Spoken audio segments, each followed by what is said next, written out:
Chapter 21, Friends and Family. Gerion gazed out over the walls of Castermere. In just 2 years, they had transformed the place. Although the castle still bore signs of neglect, they had managed to create a spacious living area in one of the main sections of the keep. While there was still much work to be done, he could now bring joy here and offer her a comfortable place to stay. At first, he had considered abandoning the castle altogether. Building a new one might take longer, but it would allow him to design it according to his own vision. However, as he wandered through the ruins of Castermere, he began to see its potential. Once completed, it would stand as an imposing seat of power. Even if he didn't immediately see its benefits, he reminded himself that he wasn't building it for himself.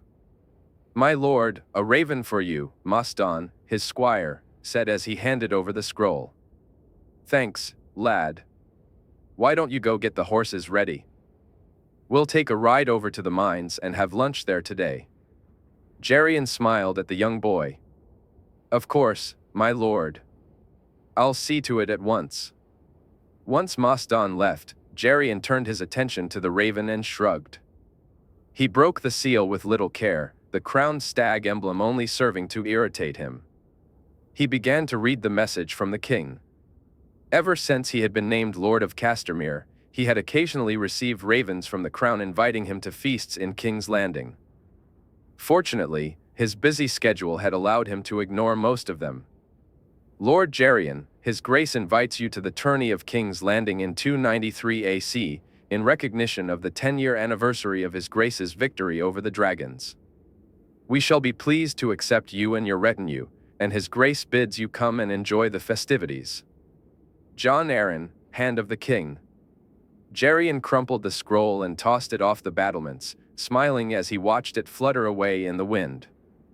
He had no intention of going to King's Landing anytime soon, especially not at the behest of a drunken king celebrating a war that had ended a decade ago. Gerion made his way down to the courtyard, where he found Moston standing by his horse, flanked by his guards. With a quick smile, he mounted up, and they rode out of the gates toward the mines. The ride didn't take long, and as the mines came into view, Gerion marveled at what they had accomplished. Just 2 years ago, this place had been abandoned, and now it buzzed with activity. The barracks they had built housed nearly 1,000 men, with 200 of them mounted. To reach the mines, one would have to pass through the barracks, strategically positioned to make any attack difficult. A narrow valley led to the mine entrance, and Gerion had modeled their defensive position after the Bloody Gate of the Vale. The barracks walls were made of solid stone, topped with large scorpions ready to fire at any attacking force. Behind those walls, they had several massive trebuchets, and with the mines just behind them, they had more than enough stone to hurl at any enemy. One of the more intriguing defenses they had was a large, multi-arrowed crossbow attached to a bellows. When needed, the wind wheels would activate, allowing it to fire crossbow bolts the size of spears rapidly and continuously as long as the bellows remained connected to the wind wheel. Gerion still wasn't quite sure how it worked, but he was impressed by its potential. As he reached the barracks gate, Karen greeted him. "My lord." "Good day, Karen.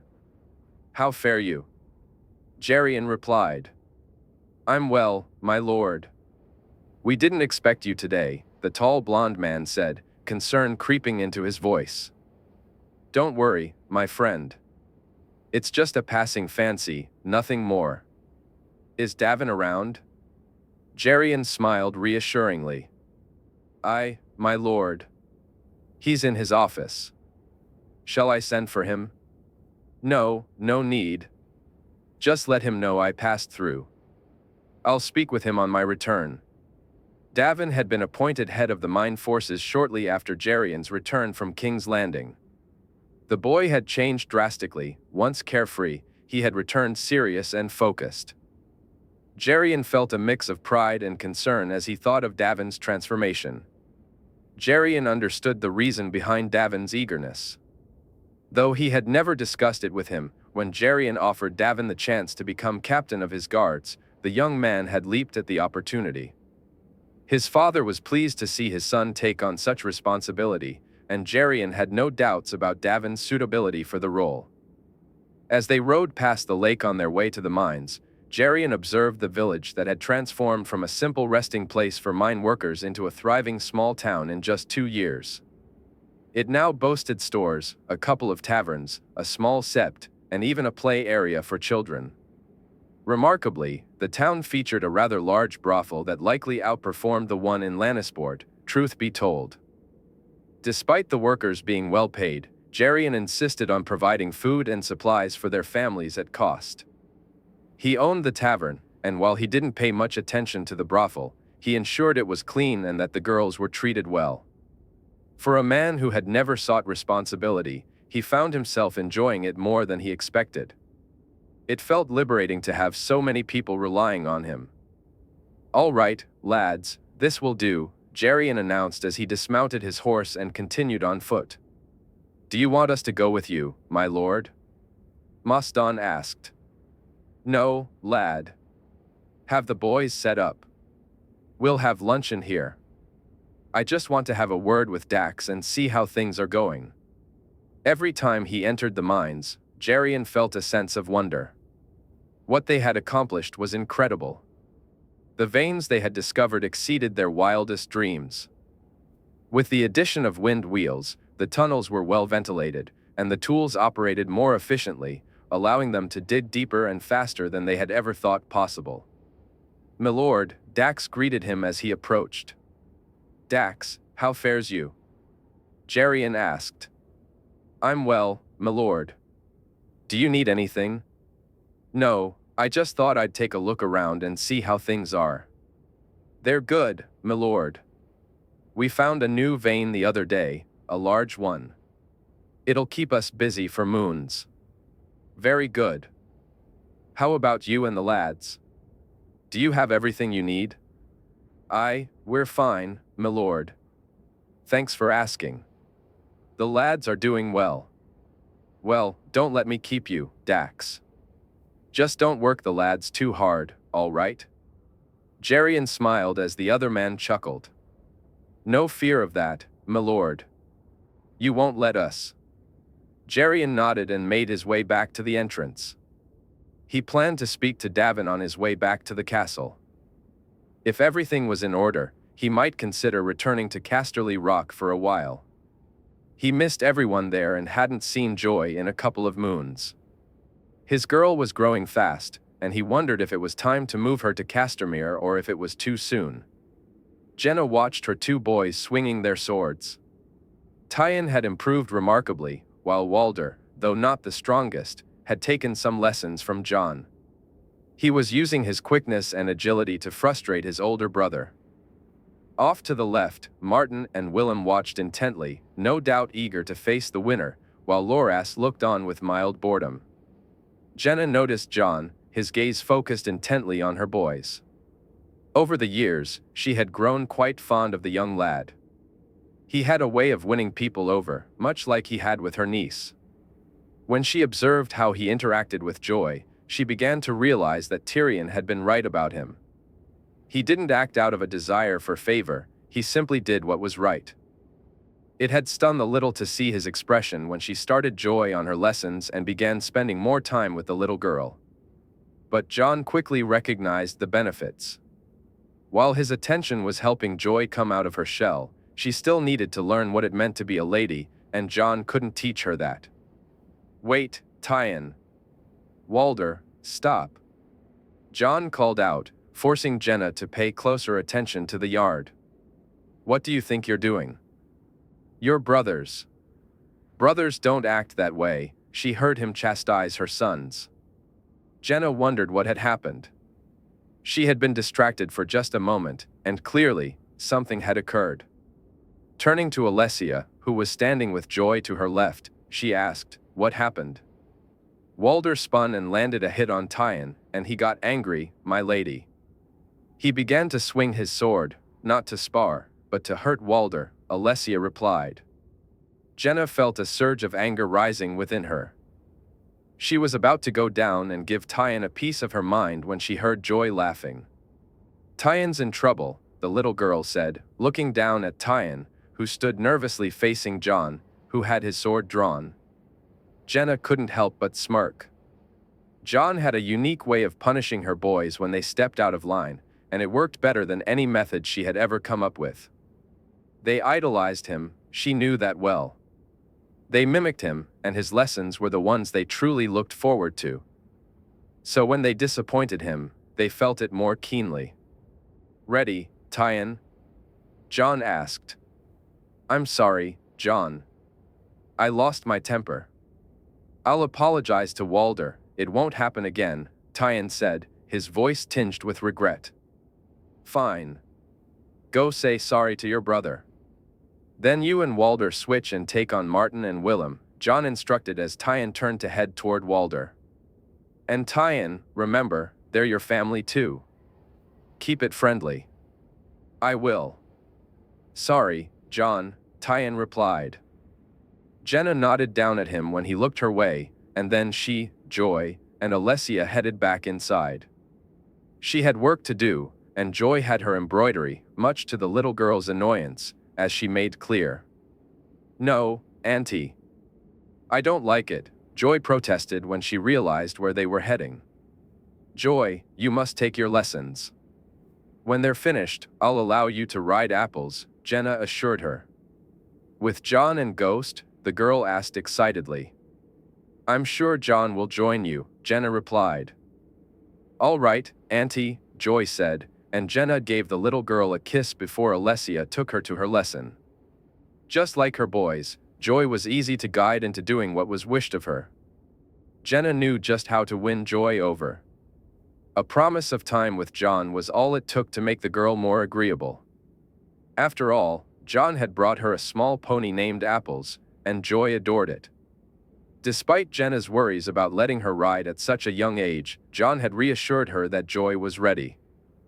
Watching her on the horse was a sight to behold. Like Jon, she seemed born for riding. Though Jenna's heart raced as Joy sped along, the girl had never had an accident or even come close to falling.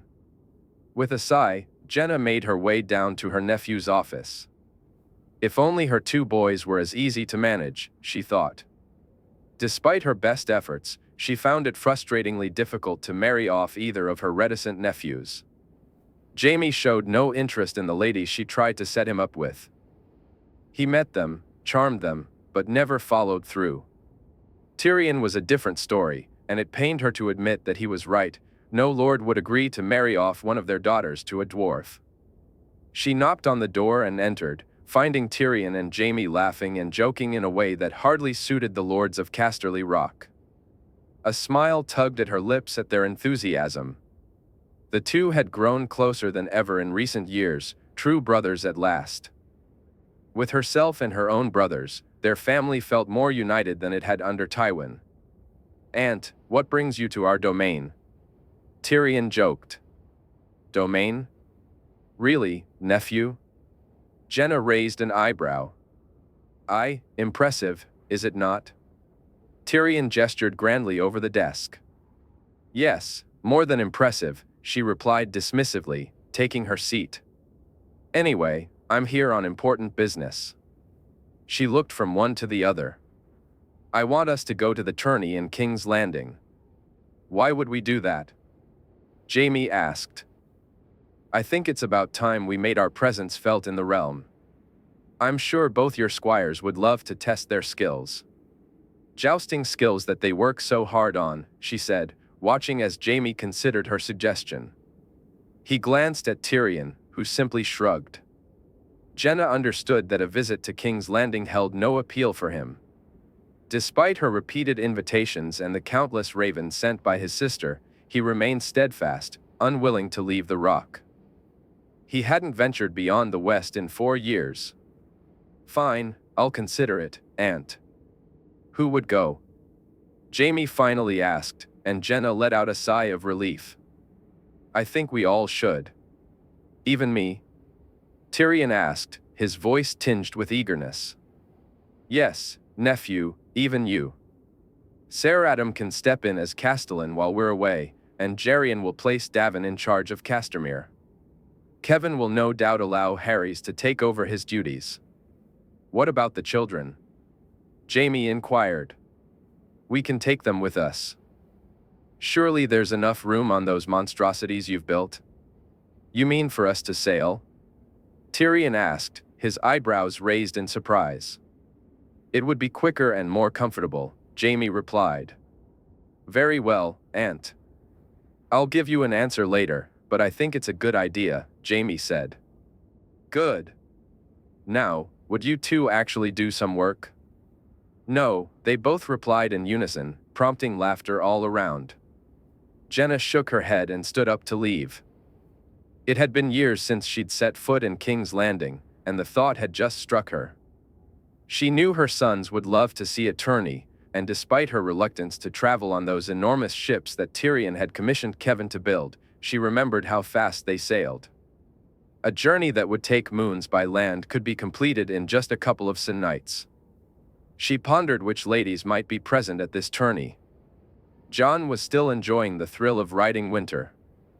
No matter how often he did it, whether for fun, travel, or practicing jousting against Loras, he could never tire of the feeling of being on his mare.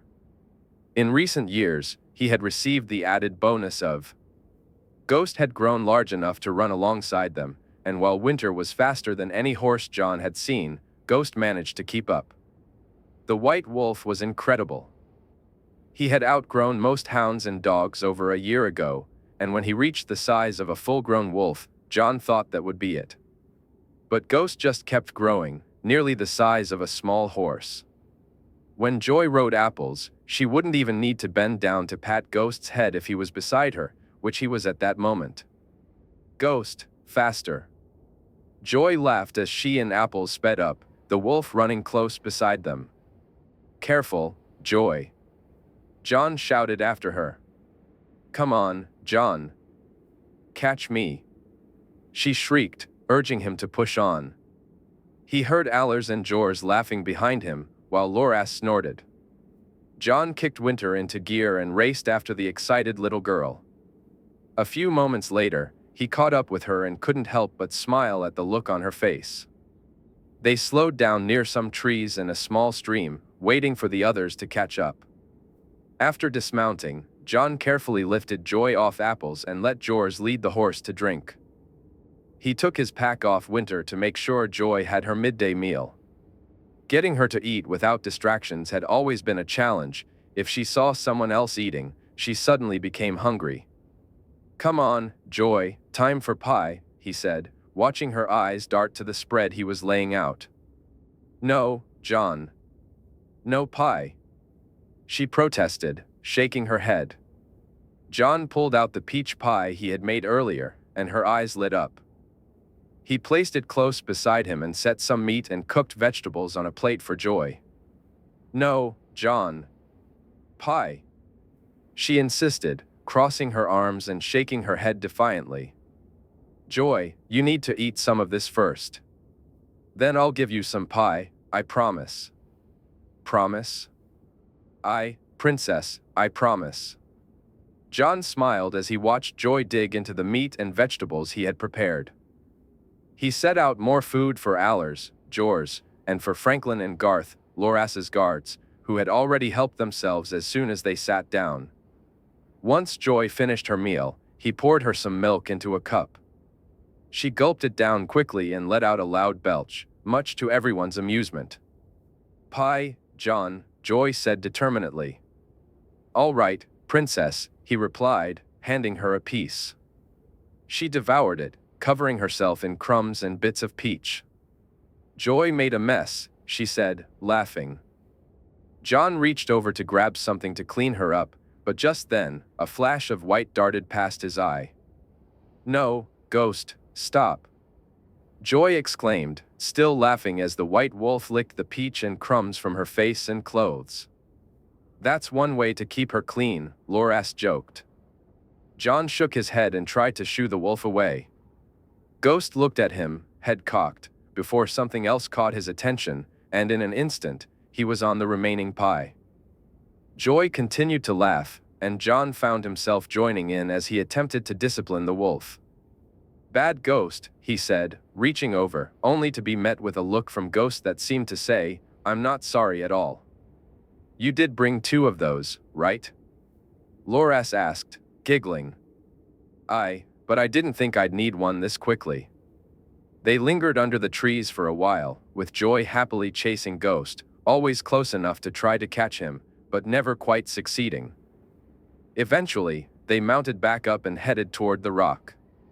Jon noticed Joy starting to look a bit tired, so he nodded to Allers to take apples while he lifted her in front of him on Winter and raced home, much to her delight.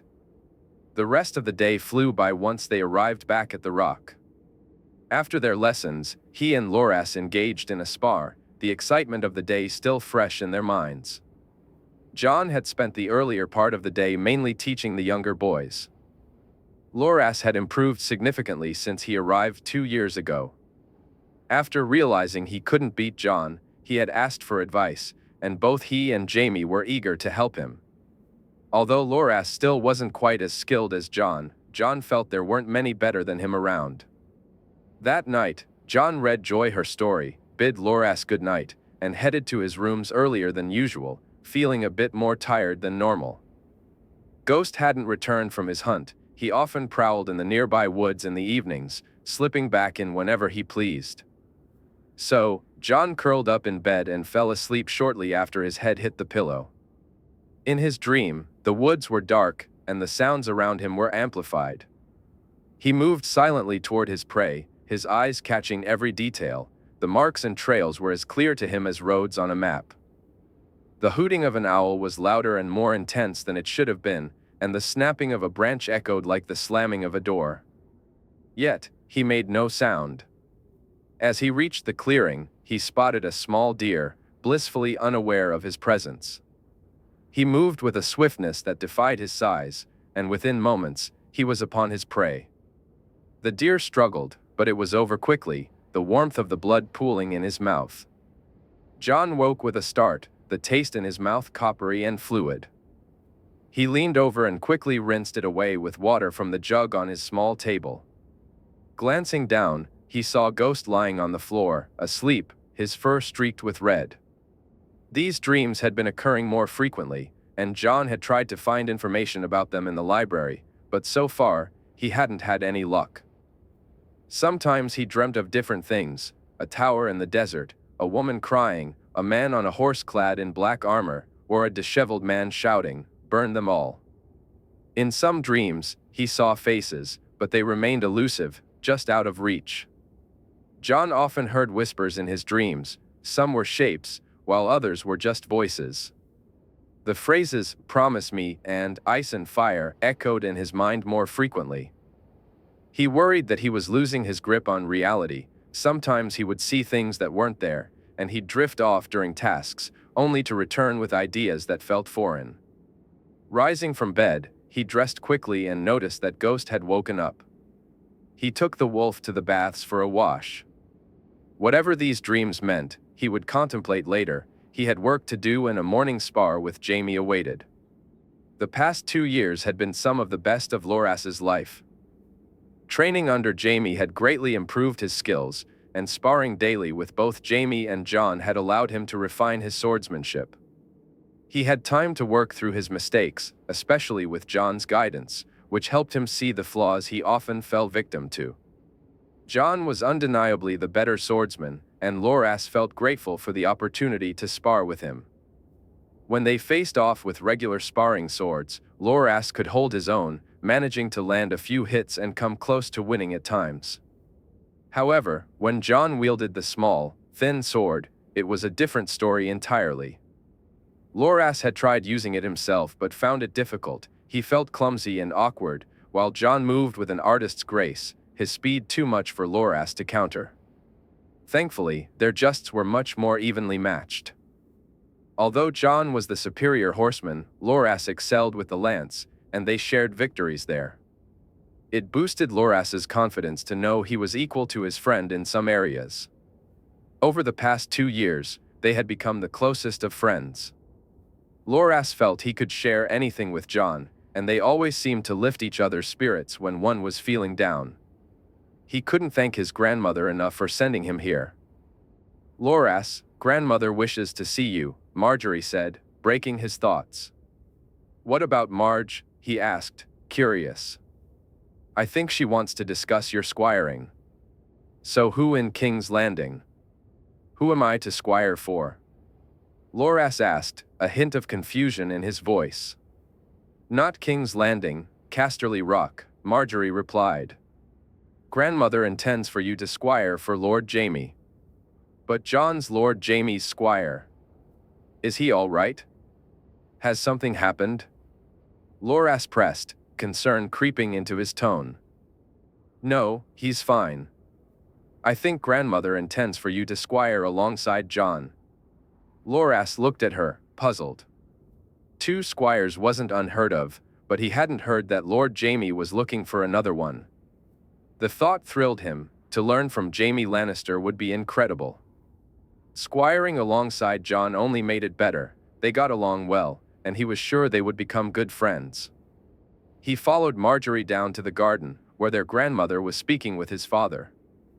As they approached, he could hear her raised voice, filled with anger.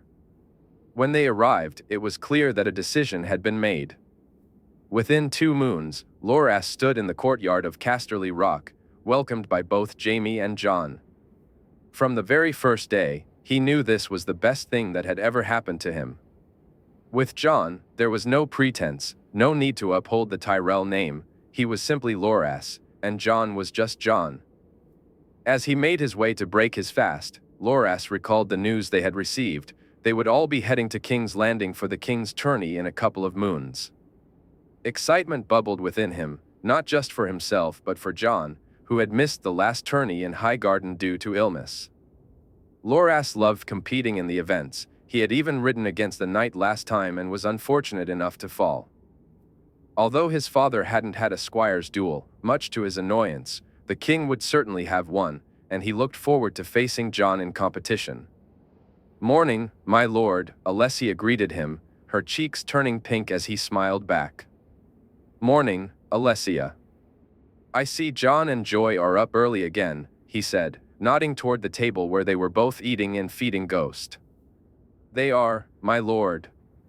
Can I get you anything? She asked. No, it's fine. I'll grab something myself. You go enjoy your own meal.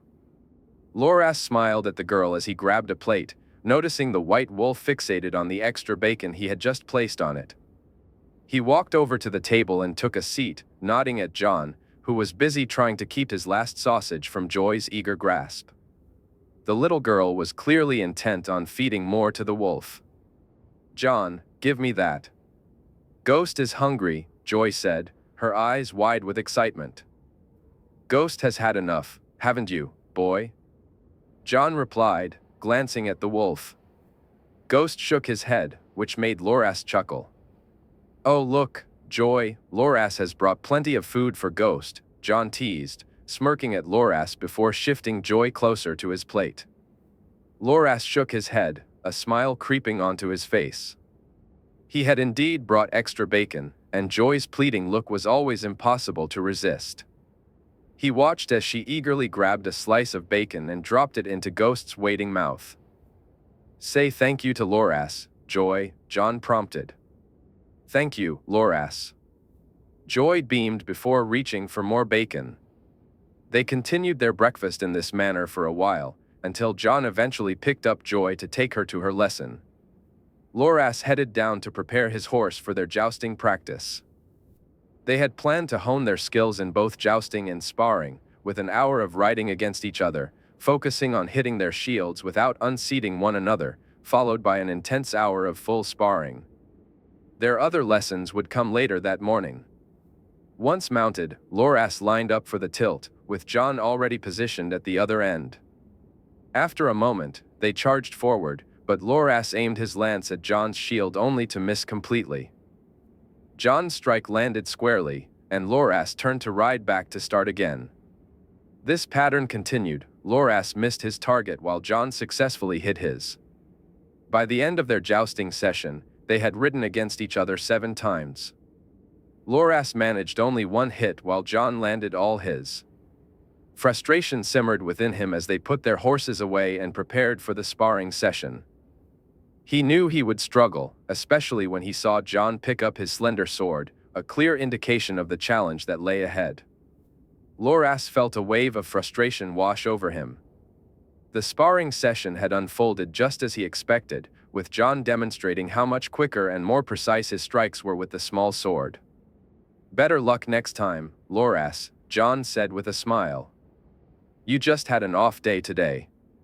"Let's do one more," Loras insisted, determined to best his friend. "I don't think so, Loras. Let's leave it until tomorrow." "I said I want to do another one." "What's wrong, bastard? Scared I'll beat you?" As soon as the words escaped his lips, Loras realized the weight of what he had said. He had never spoken to Jon like that before, never even considered him a bastard. "Jon, I'm sorry. I didn't mean it," he said, his voice laced with regret. But he could see that Jon wasn't in the mood to accept his apology.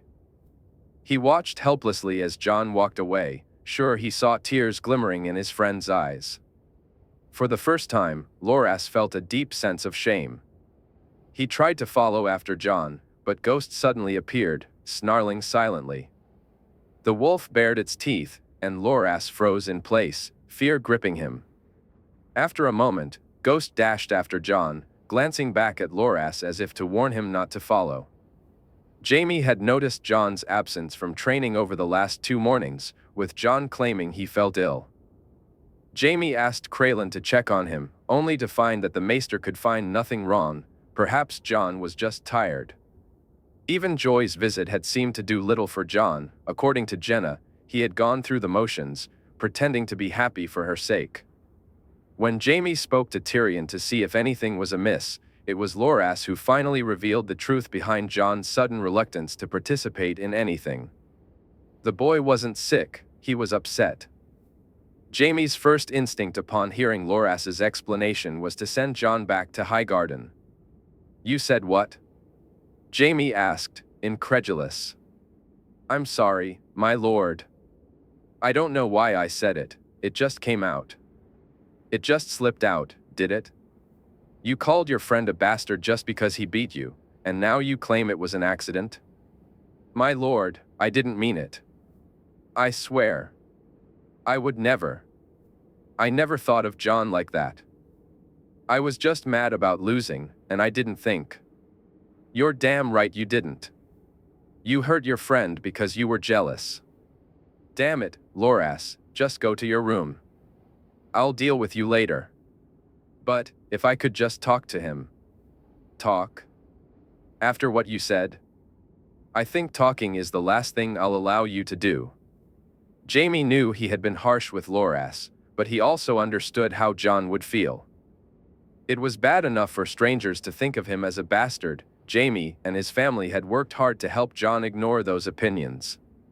Between their support and Jon's own achievements, most people in the West saw him for who he truly was, a remarkable young man. But when the hurtful words came from those Jon cared about, it cut deeper than anything else could. After their trip to the wedding in Old Town, Jaime had put off addressing the issue. He had comforted Jon as best he could without revealing the truth. He used the excuse of preparing for the worst, ensuring that he could protect Jon if necessary. With the additional income from Castermere, they had started building a fleet.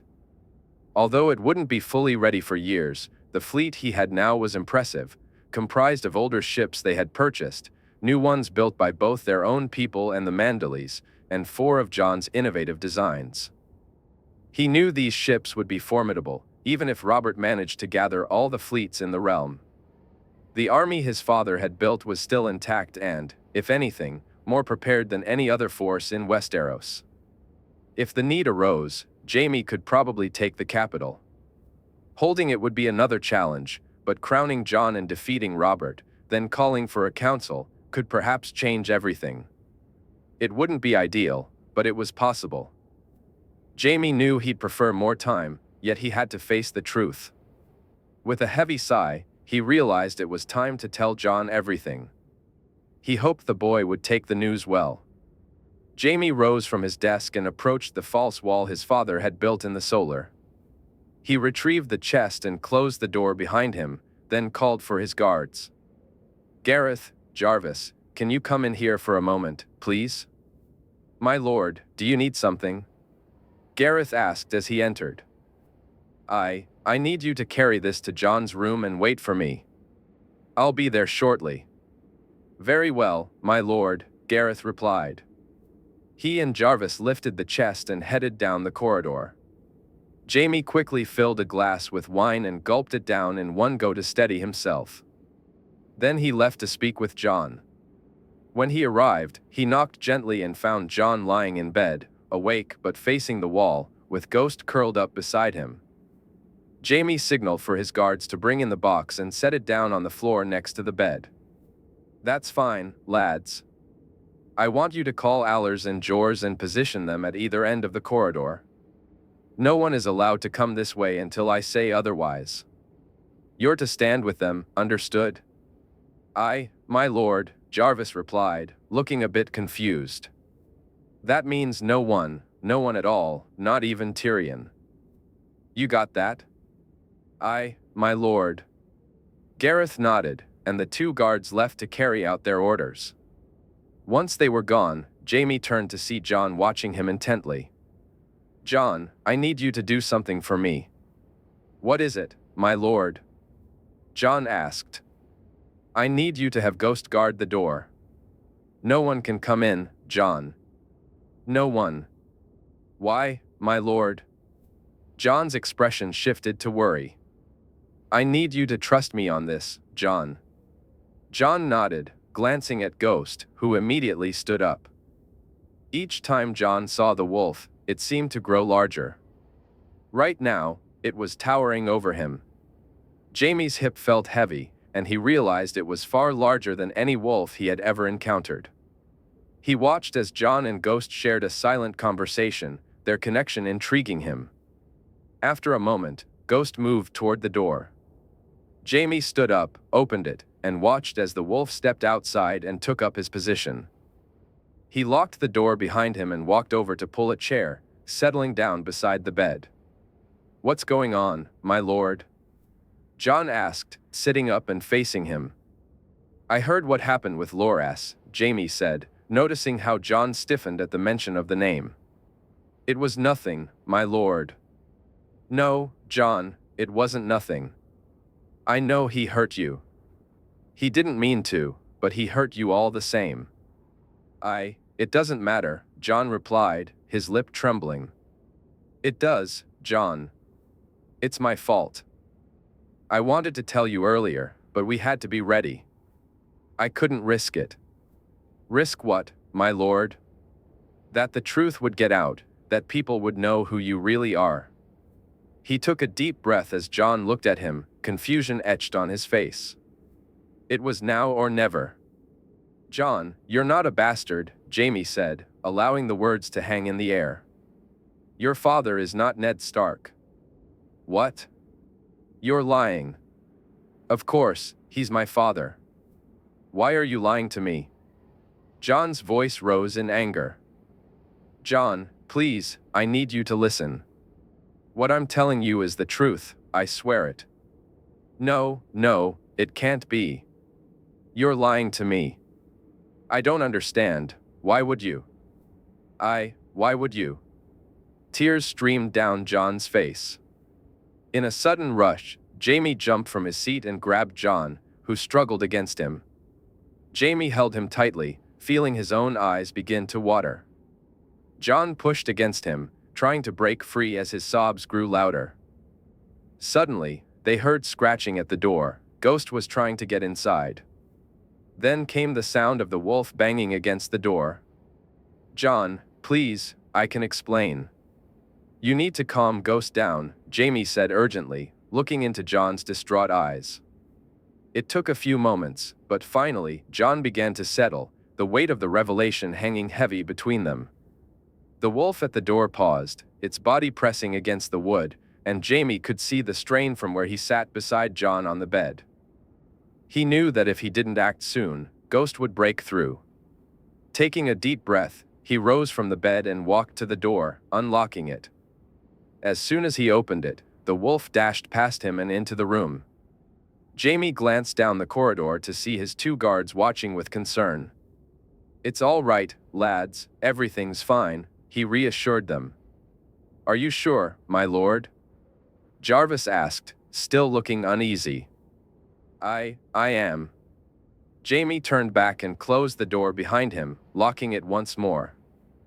There was no chance Ghost would leave now. The wolf lay beside Jon on the bed, watching him with wary eyes. Jaime moved to the chair and settled down. "Jon, I'm going to tell you the truth now. Afterward, you can ask me any questions you want, all right? Are you my father?" Jon asked, meeting his gaze. "No, Jon, I'm not. But you're more a son to me than any I could ever have," Jaime replied, a smile breaking across his face. Jon nodded, and Jaime reached for the mug on the table. He filled one with water and handed it to Jon, who drank it down quickly. Jaime refilled it and took the other mug for himself, preparing to reveal the greatest secret in Westeros. Since Jaime had spoken to him and shown him what was in the chest, Jon had been swept away in a whirlwind of emotions. He was trueborn, the son of married parents, raised as a bastard to protect him from a wrathful king. It all felt like something out of the great tales he read in books. But this was his life, and like everything else, there were parts he struggled to understand. Why hadn't his uncle told him? Would he have ever shared the truth? Was he meant to live his whole life as a bastard? Questions swirled in his mind, some he could answer, but he felt too young to carry the weight of it all. Jon wrestled with the weight of his thoughts. He felt the need to speak with his uncle to clarify what he didn't understand. What should he do now? What did it all mean? Was he a king or just a bastard? These questions weighed heavily on him. He knew what Jaime wanted him to embrace, and deep down, he wanted it too. Robert had been a poor king, and Cersei was an even worse queen. Yet, the conflict ignited by his parents' actions had cost so many lives. Could he really ask more of them just so he could claim a throne? It is your birthright. Your destiny. You are the prince that was promised, the song of ice and fire. The voices echoed in his mind, growing stronger since the moment he touched the dragon egg Jaime had removed from the chest. As soon as his fingers brushed against its surface, the whispers began, one voice rising above the rest, "Wake me. Wake me." After Jaime left, he placed the egg in the fire grate, almost as if he were being guided by an unseen force. He walked over and set it among the kindling, then retrieved the small paring knife from his table. With a steady hand, he cut across his left palm and returned to the egg, letting his blood fall against its white and blue jagged surface. To his astonishment, he watched as each drop disappeared, the egg seemingly drinking in his essence. Once he was done, he wrapped a piece of cloth around the small wound and returned to the fire, igniting the kindling. He moved his chair closer and sat, staring into the flames, lost in thought. He added more wood to the fire, ensuring it wouldn't go out, all while the voice continued to resonate in his head, "Wake me. Wake me." After some time, he stalked the fire with as much wood as he could find and climbed into bed. Ghost was off hunting and wouldn't return for a few hours, so he turned over, trying to sleep and escape the tumult of the past few days. But sleep eluded him, just as it had before. For the last 2 nights, Jon's sleep had been fitful and filled with dreams, one dream in particular replaying over and over. He saw 2 men standing by a river, facing each other. One was enormous, wearing an antlered helm, while the other was more slight, clad in exquisite black armor adorned with rubies. The large man swung a massive war hammer, narrowly missing his opponent, who swiftly sidestepped the blow. The sword of the smaller man glistened in the light as he moved with quick precision, forcing the larger man to retreat.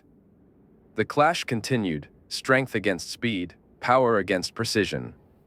Finally, the man with the sword struck, catching the larger man in the shoulder and bringing him to his knee. As he removed his helm, his silver hair shone like the sun, and his deep indigo eyes fell on the fallen man with a sad sigh. "Robert, it's over. Give up, cousin. Accept it." She never loved you, you know this to be true. No. She was mine, and you stole her from me. Damn you, dragon spawn. Damn you to all the hells. Jon watched as the man raised his sword, sensing his hesitation. But then, the larger man grasped something in his hand and threw it at his opponent. Stones and dirt struck the smaller man in the face, giving him a moment to recover, but by then, it was too late. The large man raised his hammer and swung with all his might. Rubies flew from the smaller man's chest as he fell into the river. Lyanna, he whispered, his eyes closing. Jon woke up with tears in his eyes, just as he had every morning after the dream. He turned to see Ghost watching him with concern, and he tried to remember letting the wolf into the room. He shook his head, unable to recall, and got up from the bed. The fire was almost out, and as he moved toward it, the voices began again. Wake me. Wake me. He reached over to the table, picked up the knife, and, removing the cloth from his hand, he pressed the blade against the still unhealed cut. As the blood began to flow, he held on. Jon placed his hand over the egg, and once he was finished, he added the last pieces of wood to the fire, watching as the flames quickly caught. He dressed hurriedly and walked to the door. When he opened it, he found Allers waiting outside, a nervous smile on his face. Jon returned the smile, hoping to reassure him. Allers, can you have someone bring me more wood for the fire? Of course. Are you feeling all right, Jon? Allers asked, concern evident in his voice. I'm good, thanks. Jon turned and stepped back into the room. He walked over to the chest, opening it to reveal the sword inside. It was just as magnificent as he had imagined. He now understood why Jaime had insisted he train with the thin sword. While it was nowhere near the grandeur of Dark Sister, the thin sword he had used had the right dimensions, and Jon could tell just by looking at the Valyrian blade that wielding it would be a joy. The cloak was beautiful, featuring an incredibly intricate gray wolf. The pose it captured conjured in Jon a vision of a fierce she-wolf, ready to protect her pup.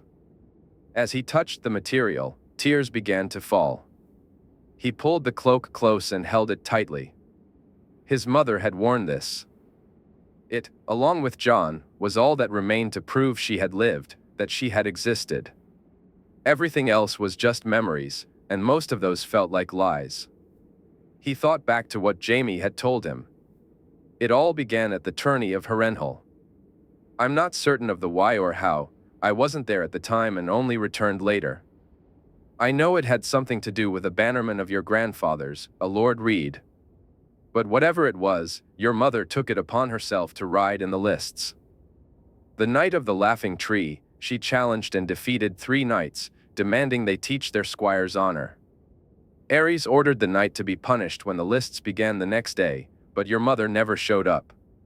Aerys, seeing treachery seemed to lurk around every corner, and he convinced himself that the knight was out to get him. So, he ordered everyone to find the knight, but no one succeeded, or so we thought, until your father returned with nothing but the shield. Finally, the day of the final justs arrived. Your father faced Ser Arthur in the semi-final and Ser Barristan in the final. You should have seen it, Jon. Watching your father ride against the 2 greatest knights in the realm was something to behold. The tilt with Ser Barristan was incredible. When your father emerged victorious, the cheers of the crowd were deafening. He picked up the crown of blue winter roses and rode past his wife, the Princess Elia, laying the wreath in your mother's lap. They called it the day the smiles died. Jon folded the cloak and placed it back in the chest with reverence. Wiping his eyes, he took out the letters. The first was a marriage certificate, the second an annulment. The other 2 were letters, one addressed to Doran and Oberyn Martell, and the other to Jaehaerys. He had spent the last 2 days staring at the unopened letter, fearful of what it might contain. Jaime's story had shaken him to his core, making him question everything. He knew some of the answers lay within that letter, but he was terrified to open it. I don't know what happened after the tourney, Jon. All I know is that Robert was furious, and people assumed Elia was humiliated. If she was, I can't say, but looking at these letters, I sensed there was more to it than anyone realized. A year later, your mother disappeared. Your uncle Brandon rode to the Red Keep, demanding Rhaegar come out and die, believing your mother had been kidnapped. Aerys had him arrested, and your grandfather was ordered to come to King's Landing. You know what happened next, Jon, and I won't speak of it now or ever, except to say that Aerys was a madman. No one could have predicted what he would do. Jon took a deep breath and opened the letter. My dearest son, I wish I could hold you in my arms and tell you how much I love you. But my time is near, and I know I'll never have the chance to watch you grow, to see your smile, wipe your tears, soothe your hurts, or teach you to ride. There's so much I wish I could share with you, my precious boy. So much I long to witness before I go, but I must join your father. While it pains me to leave you, I will see my love again, and for that, I am grateful. You were the one thing we did right, the one thing in this world that fills me with pride. My son, you are the best of us, the best of both of us. Your father called you the Song of Ice and Fire, and he was right. No greater song has been sung than the one that will surely be yours. I'm sorry we can't be there with you to see you become the man you were born to be. I tried, my son. I sent letters and trusted people to deliver them to my father, but I don't know why they never reached him. We caused this, though it was never our intent. We caused this, and while I know it's a heavy burden to bear, only you can set things right. The truth must be told, my son. Robert knew and kept it to himself. He knew how I felt and that I left with Rhaegar willingly, yet he lied to further his own ends. Both he and Jon Arryn, along with others, had been planning to depose your family for years. I don't know if my father was a willing participant, but I fear the truth, my son, he may have been. I left letters with Lisa, and I don't understand why she did not deliver them. I sent ravens to Winterfell, and their silence is beyond my comprehension. I loved your father from the moment I met him, and he loved me too. Elia had her reasons, but she knew of us long before your father gave me that accursed crown. We thought it would work out, and as I lie here now, I still don't know how it all went so wrong. When you're ready, these things will prove your birthright.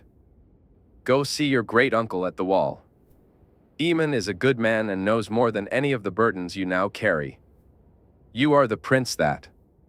My son, you were promised a great destiny. Fulfill that promise. Be the man you were born to be, the king the realm needs. I will watch over you, my sweet boy, now and forever. Know that I love you with all my heart. Your loving mother, Lyanna Targaryen. As Jon read the letter, tears streamed down his face. All his life, he had longed to know his mother. He held the letter tightly in his hand and glanced into the chest beside him. There lay the golden harp he had always wanted to play but never touched, along with letters and a beautiful cloak. His gaze shifted to the sword and the egg resting in the fire, tangible reminders of his mother's love and the life she had envisioned for him. Jaime had called it his birthright. This was who he was meant to be, a king raised as a bastard. As he laid the letter down, Ghost approached him. Jon ran his hand through the wolf's fur, feeling the sadness in his heart lift just a little.